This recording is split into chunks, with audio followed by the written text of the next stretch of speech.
is a story of a child destined to be an empress, and the unlikely hero who would protect her.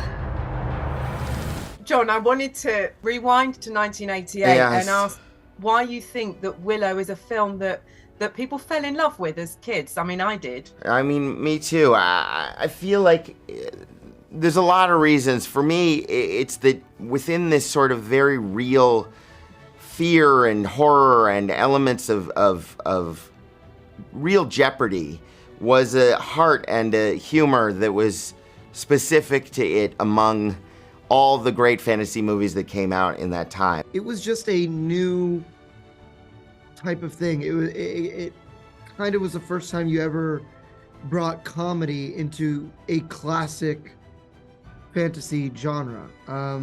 And beyond that, the chemistry between Warwick and Val and Joanne were incredible. And unlikely heroes, and whether that was subconscious or conscious, I think people tapped into that.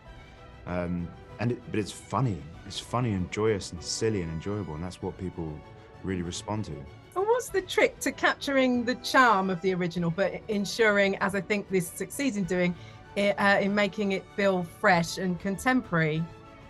I think our writer did a lot of that, you know, like Jon Kasdan has totally updated with the themes to kind of modernize them, but we're keeping the tone of the original and the fun of the original.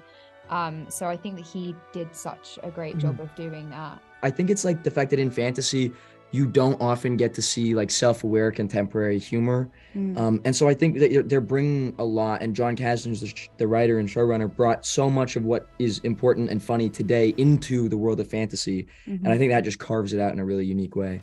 You mentioned Val Kilmer. I wondered if because he'd done the role in Maverick, Top Gun Maverick, whether you'd approached him or thought about. Absolutely. We continue to be in a long conversation with Val about how Madmartigan figures in this story, you know? And our first impulse was quite similar to the way that he's used in Maverick, but we wanted to do something different, and we wanted to create a way for him to return that would be satisfying and fun to the audience as a whole.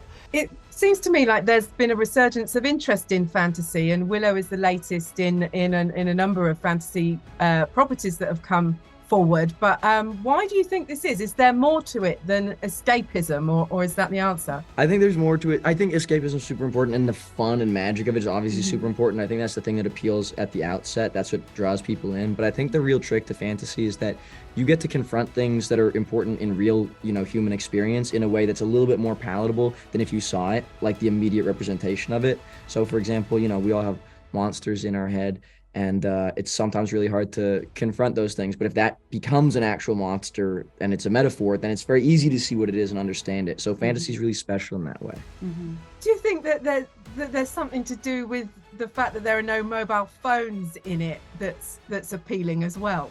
For sure, yeah. Well, I think it's easier to write those stories too, because, they don't just get solved with a, excuse me 1 second. So it's fun. And then I think just being able to lend yourself in the imagination of what you would do, right? You can take this world and put any number of rules that you want to do in this world. And what would you do? What character do you relate to? While that may be a little bit harder to solve in a much more traditional film, in a modern film. Is there another, you mentioned Labyrinth, is there another property from the 80s that hasn't been tapped yet that you would love to see rebooted? Ooh, it's difficult.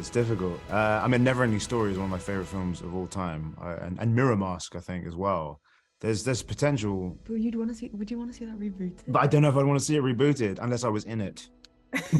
That's my rule. I don't know. In the 80s, Omar has to be in it. If it gets done again. If it gets done again, I have to be in it. That's the rule. Yeah.